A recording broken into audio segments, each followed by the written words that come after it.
Hi guys, Vineeth Sreenivasan തിരക്കഥ എഴുതി സംവിധാനം ചെയ്ത് പ്രണവ് മോഹൻലാൽ, ധ്യാൻ ശ്രീനിവാസൻ എന്നിവർ പ്രധാന കഥാപാത്രങ്ങളായി എത്തിയ വർഷങ്ങൾക്ക് ശേഷത്തിനെ കുറിച്ച് അഭിപ്രായം പറയാനാണ് ഇന്ന് ഞാൻ ഈ വീഡിയോ ചെയ്യുന്നത്. ഇപ്പൊ തിയേറ്ററുകളിൽ നിറഞ്ഞോടി എല്ലാരെ കൊണ്ടും നല്ലൊരു അഭിപ്രായം കേൾപ്പിച്ചുകൊണ്ട് ഓടിക്കൊണ്ടിരിക്കുന്ന ഒരു പടം തന്നെയാണ് വർഷങ്ങൾക്ക് ശേഷം. ഇതിന്റെ കഥ അല്ലെങ്കിൽ കഥ രീതി ഞാൻ ട്രെയിലർ റിയാക്ഷനിൽ പറഞ്ഞ പോലെ തന്നെയാണ്. അത് നിങ്ങൾക്ക് സിനിമ കാണുമ്പോൾ മനസ്സിലാവും. ഇന്ന് ആയിരിക്കും ക്യാരക്ടറിനും എങ്ങനെയായിരിക്കും എന്നൊക്കെ ഞാൻ പറഞ്ഞിട്ടുണ്ടായിരുന്നു ട്രെയിലർ റിയാക്ഷനിൽ. വിനീത് ശ്രീനിവാസൻ പടങ്ങളുടെ രീതികൾ ഇപ്പൊ കുറെ പേര് ക്രിഞ്ചാണ് സംഭവങ്ങളൊക്കെ ആണെന്ന് പറയുന്നത് ഉണ്ടെങ്കിലും ചുരുക്കം ചില പോയിന്റുകൾ നമുക്ക് ക്രിഞ്ച് പോകുന്നെങ്കിലും ഒരു ഫീൽ ഗുഡ് മൂവിയാണ് എല്ലാ വിനീത് ശ്രീനിവാസൻ പടങ്ങളും. മലർവാടി തൊട്ട് എടുത്താൽ നമുക്കറിയാം എല്ലാം അങ്ങനെയാണ്. ഒരു റൊമാൻസ് ഉണ്ടാവും, ഫ്രണ്ട്ഷിപ്പ് ഉണ്ടാവും, ആ ഒരു ഇമോഷൻ ക്യാരി ചെയ്യുന്ന അത് ബ്യൂട്ടിഫുൾ ആയി നമ്മളെ പ്രസന്റ് ചെയ്യുന്ന ഒരു നല്ല ഒരു സിനിമ ഡയറക്ടർ തന്നെയാണ് വിനീത് ശ്രീനിവാസൻ. അപ്പൊ ഈ പടത്തിലോട്ട് വരുമ്പം ഇതിന്റെ ഫസ്റ്റ് പാർട്ട് കുറച്ച് ഇമോഷണലാണ്. ഇത് ഫസ്റ്റ് പാർട്ട് ട്രൂലി ഇവരെ ഫ്രണ്ട്ഷിപ്പിനെ കാണിക്കുന്ന ഒരു ഭാഗമായിട്ടാണ് എനിക്ക് തോന്നിയത്. മലർവാടി ആർട്സ് ക്ലബ് പടത്തിന്റെ ഒരു ഫോർമാറ്റിലോട്ട് കാണിച്ച പോലെ തോന്നി.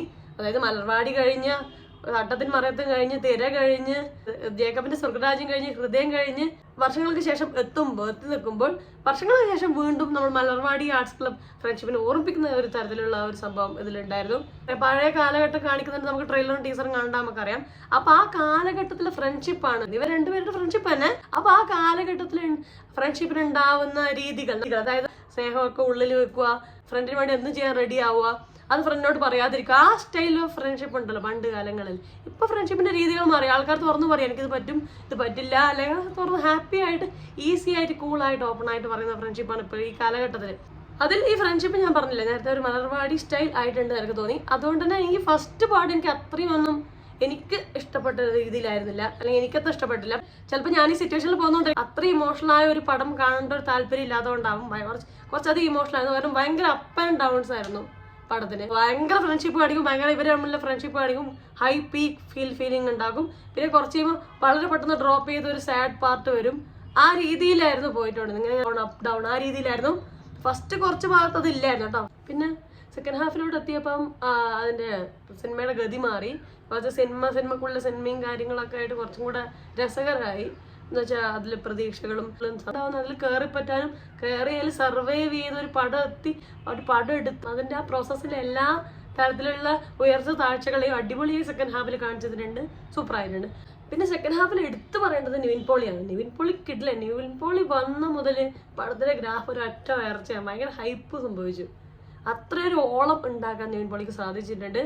ആ ഒരു ആക്ടറുടെ ഒരു കരിസ്മ ഓറോ എല്ലാം അടിപൊളിയായിട്ടുണ്ട്. ആ ഒരു പടത്തിന്റെ രീതി മൊത്തം മാറ്റാൻ നിവിൻ പോളിക്ക് സാധിച്ചിട്ടുണ്ട്.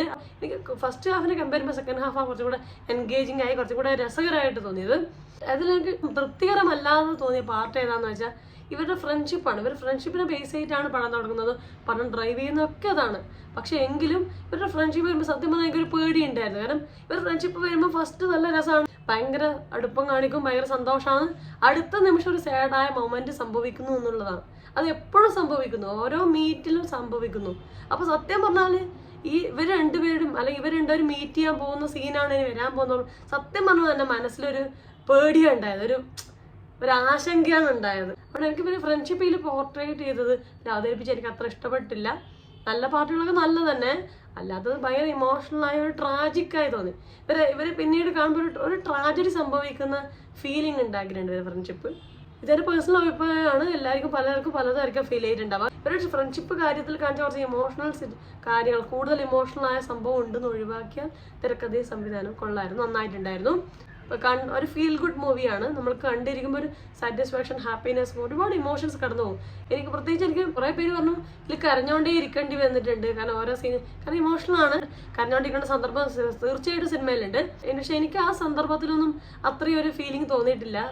എനിക്ക് ആകെ ഒരു ഇമോഷണൽ ആയതല്ല, എൻ്റെ കണ്ണ് നിറഞ്ഞ ലാസ്റ്റ് ഒരു സീനുണ്ട്. അതായത് ധ്യാൻ ശ്രീനിവാസനും പ്രണവും കാറിലിരിക്കുന്ന സീനിൽ ഒരു കാര്യം സംഭവിക്കുന്നുണ്ട്. ആ സീൻ കണ്ടപ്പോൾ എൻ്റെ കണ്ണ് നിറഞ്ഞു, എനിക്ക് ഭയങ്കര വിഷമമായി. അല്ലാതെ പക്ഷെ എനിക്ക് അത്രയും ഇമോഷണൽ അല്ലാതെ ഉണ്ടായിട്ടില്ല. പക്ഷെ ഓവറോൾ നോക്കുവാണെങ്കിൽ നല്ല പടമാണ്, നല്ല ഫീൽ ഗുഡ് മൂവിയാണ്. ഒരു വിനീത് ശ്രീനിവാസൻ പടത്തിന്റെ എല്ലാ ചേരുവകളും ഉള്ള ഒരു പടമാണ്. അപ്പൊ ഇതിന്റെ മ്യൂസിക് ചെയ്തിരിക്കുന്നത് അമൃത് രാംനാഥ് പറഞ്ഞ ആളാണ്. അതായത് ബോംബെ ജയശ്രീ എന്ന് പറഞ്ഞവരുടെ മകനായിട്ടാണ് കാണുന്നത്. 2 പാട്ടുകളാണ് തോന്നുന്നു ഉണ്ടായത്. ഒരു ജ്ഞാപകം എന്നുള്ള പാട്ട് നിങ്ങൾ കേട്ട് കാണും, ഒരു രസമുണ്ട്, ഒരു ഫീൽ ഉണ്ട്, ഒരു വിരഹം ഉണ്ടായിരുന്നു പാട്ടിന്, കൊള്ളായിരുന്നു. അതല്ലാതെ പ്രണവ് മോഹൻലാൽ ആദ്യം പാടിയ പാട്ടും അപ്പൊ ഈ 2 പാട്ടും കുഴപ്പമില്ലായിരുന്നു. അതുപോലെ ഇതിന്റെ ബാക്ക്ഗ്രൗണ്ട് സ്കോർ കുഴപ്പമില്ലായിരുന്നു. വെച്ചാൽ വിനീത് ശ്രീനിവാസൻ പടങ്ങൾ നമുക്കറിയാം അപ്പോൾ ആ മ്യൂസിക് പടത്തിന്റെ കൂടെ അങ്ങ് ബ്ലെൻഡ് ആയിട്ട് ഇങ്ങനെ എപ്പോഴും ഉണ്ടാവും പടത്തിന്റെ എല്ലാ സീനുകളിലും കാര്യങ്ങളിലും ഉണ്ടാവും. ആ സംഭവം ഇതിലും ഉണ്ട്. പിന്നെ ഇതിൽ എടുത്തു പറയുന്ന സംഭവം ഇതിന്റെ അഭിനയം, എല്ലാവരും തകർത്ത് അഭിനയിച്ചിട്ടുണ്ട്. പ്രണവ് മോഹൻലാലിന് സ്റ്റാർട്ട് ചെയ്യാം. പ്രണവ് മോഹൻലാൽ നല്ല അടിപൊളി അഭിനയിച്ചിട്ടുണ്ട്. 2 കാലഘട്ടം കാണിക്കേണ്ടതൊക്കെ ഉണ്ടായിരുന്നു, നന്നായി അഭിനയിച്ചിട്ടുണ്ട്. എനിക്ക് ഇഷ്ടപ്പെട്ടു. പണ്ടത്തെ ഒരു ലാലേട്ടനെ കണ്ട ഒരു ഫീലിംഗ് ഉണ്ടായിട്ടുണ്ട്. അതെനിക്ക് തോന്നുന്നു ഹെയർ സ്റ്റൈലും ലുക്കിലും ഡ്രസ്സിങ്ങിലും എല്ലാവരും വരുത്തിയിട്ടുണ്ട്. അതുപോലെ തന്നെ അഭിനയത്തിൽ ഭയങ്കര റിസംബ്ലൻസ്, നോട്ടത്തിലൊക്കെ ചില സമയത്ത് നോട്ടങ്ങളിലൊക്കെ നല്ല റിസംബ്ലൻസ് തോന്നുന്നുണ്ടായിരുന്നു. പിന്നെ പറയേണ്ടത് ധ്യാൻ ശ്രീനിവാസനെ കുറിച്ചാണ്. ധ്യാൻ ശ്രീനിവാസൻ കിടിലായി അഭിനയിച്ചിട്ടുണ്ട്. ഞാൻ പറഞ്ഞില്ലേ 2 കാലഘട്ടം കാണിക്കുന്നുണ്ട്, പഴയ കാലഘട്ടവും ഇപ്പോഴത്തെ കാലഘട്ടം, 2 കാലഘട്ടം കാണിക്കുന്നുണ്ട്. 2ലും കിടിലായി അഭിനയിച്ചിട്ടുണ്ട്. ഇങ്ങനെ അഭിനയിക്കാൻ പറ്റുമോ നമുക്ക് ഇപ്പോൾ ആദ്യം മനസ്സിലാവുന്നത്. കാരണം നമ്മൾ ഇതുവരെ ധ്യാൻ ശ്രീനിവാസന് ഈ ഒരു ടൈപ്പ് അഭിനയം ഇതുവരെ കണ്ടിട്ടില്ല. അത്ര ലെവലായിട്ട് ഇതെല്ലാം അഭിനയിച്ചിട്ടുണ്ട്, കിടിലായിട്ടുണ്ട്. നൃത്തത്തിലും നടത്തത്തിലും ഒക്കെ കൊണ്ടുവന്നിട്ടുണ്ട്. അപ്പൊ ഇത്രയും അഭിനയിക്കാൻ പറ്റും നമുക്ക് ഈ സിനിമ കാണുമ്പോൾ മനസ്സിലാവുന്നുണ്ട്. മാത്രമല്ല സിനിമയിൽ ഇപ്പൊ ഞാൻ പറഞ്ഞല്ലോ ഫ്രണ്ട്ഷിപ്പും സിനിമയും കാര്യങ്ങളിലൂടെയാണ് പോകുന്നെങ്കിൽ പോലും ധ്യാൻ ശ്രീനിവാസനാണ് ഇതിൽ മേജർ റോൾ അല്ലെങ്കിൽ ഇമ്പോർട്ടൻറ്റ് റോൾ കിട്ടിയിരിക്കുന്നത്. ഗംഭീരമായി അഭിനയിച്ചിട്ടുണ്ട്, അതും പറയണല്ലോ. പിന്നെ നെയിൻ പോളി ഞാൻ നേരത്തെ പറഞ്ഞ പോലെ കിടിലായി അഭിനയിച്ചിട്ടുണ്ട്. വന്ന് സൂപ്പറാക്കി പടങ്ങ് ഹൈപ്പിൽ എത്തിച്ചങ്ങ് പോയി. അങ്ങനെയാണ്, കുറച്ച് പാർട്ടിലേ ഉള്ളൂ, പക്ഷെ കിടിലായി അഭിനയിച്ചിട്ടുണ്ട്. നിങ്ങളെല്ലാവരും കേട്ടാണോ, ആസിഫ് അലി അഭിനയിക്കുന്നുണ്ട്, കിടിലായിട്ടുണ്ട്. പിന്നെ ഷാൻ റഹ്മാൻ അഭിനയിക്കുന്നുണ്ട്, കിടിലായിട്ടുണ്ട്. നമ്മളിങ്ങനെ അഭിനയിക്കാൻ പറ്റുമെന്ന് തോന്നും. ആ രീതിയിലൊരു ക്യാരക്ടറാണ്, ഫണ്ണിയാണ്, ഒരു ടൈപ്പ് റോളാണ്. നിങ്ങൾ കണ്ടു നോക്കുമ്പോൾ മനസ്സിലാവും. കല്യാണി പ്രിയദർശൻ അഭിനയിക്കുന്നുണ്ട്, ചെറിയ റോൾ, കുറച്ച് റോളിലേ ഉള്ളൂ, കൊള്ളായിരുന്നു. പിന്നെ അജു വർഗീസ് അഭിനയിക്കുന്നുണ്ട്, കിടിലായിട്ടുണ്ട്. അജു വർഗീസ് 2 റോളുകളിൽ വരുന്നുണ്ട്, 2 അടിപൊളിയായിട്ടുണ്ട്, കിടില അഭിനയമായിട്ടുണ്ട്. വേറെ ഒന്നും പറയില്ല, വേറെ ലെവലായിട്ടുണ്ട്. പിന്നെ നമ്മളെ ഹൃദയത്തിൽ അഭിനയിച്ച 2 നടന്മാരുണ്ടായിരുന്നു, കലേഷ്, അശ്വന്ത് ലാൽ. അശ്വന്ത് ലാൽ കുറെ പടങ്ങളിലായി അഭിനയിക്കുന്നത്. കലേഷിന് ഒരു നെഗറ്റീവ് ഷെയ്ഡുള്ള ക്യാരക്ടർ കിട്ടിയിട്ടുണ്ട്, കിടിലായി അഭിനയിച്ചിട്ടുണ്ട്. നല്ലൊരു നെഗറ്റീവ് റോൾ ചെയ്യാൻ പറ്റും തോന്നുന്നുണ്ട് ഇത് കാണുമ്പോൾ. 2ഉം ചെയ്യാം, നന്നായി അഭിനയിച്ചിട്ടുണ്ട്, സത്യം പറയല അടിപൊളിയായിട്ടുണ്ട്. അതുപോലെ തന്നെ അശ്വന്ത് ലാലുണ്ട്, നന്നായിട്ടുണ്ട്, ചെറിയ റോളാണ്. പിന്നെ നീരജ് ഉണ്ട്, കുറച്ച് സമയമേ ഉള്ളൂ, പക്ഷെ നല്ലൊരു വൈബ് ഉണ്ടാക്കി പോയിട്ടുണ്ട്. അതാണ് ഒരു ലവ്ലി ഫീലിംഗ് ഉണ്ട് ഓൾ ടുഗദർ നോക്കുവാണെങ്കിൽ. എങ്കിലും ഇമോഷണൽ കുറച്ച് ഹൈ ആയിട്ടാണ് എനിക്ക് ഫീൽ ചെയ്തത്, പക്ഷെ ഫീൽ ഗുഡ് ആണ്, കണ്ടിരിക്കാം. അപ്പൊ നിങ്ങൾ ഈ സിനിമ കണ്ടവരാണ്, നിങ്ങളുടെ വിലയേറെ അഭിപ്രായം കമന്റ് ചെയ്യണേ. ഇനി കാണാത്തവർക്ക് കാണാൻ പ്രചോദനമാവും നിങ്ങളുടെ കമന്റ്സ്. റിവ്യൂസിന്റെ താഴെയിലെ കമന്റ്സ് നോക്കി മാത്രം സിനിമ കാണാൻ പോകുന്ന ഒരുപാട് പേരുണ്ട്, അതുകൊണ്ട് കമന്റ് ചെയ്യണേ. അപ്പൊ നിങ്ങൾക്ക് വീഡിയോ ഇഷ്ടപ്പെടാൻ ലൈക്ക് ചെയ്യുക, സബ്സ്ക്രൈബ് ചെയ്യുക, ഷെയർ ചെയ്യുക, കമന്റ് ചെയ്യുക. അപ്പൊ അത്രയുള്ളൂ. എല്ലാവരും ഹാപ്പി ആയിട്ടിരിക്കുക.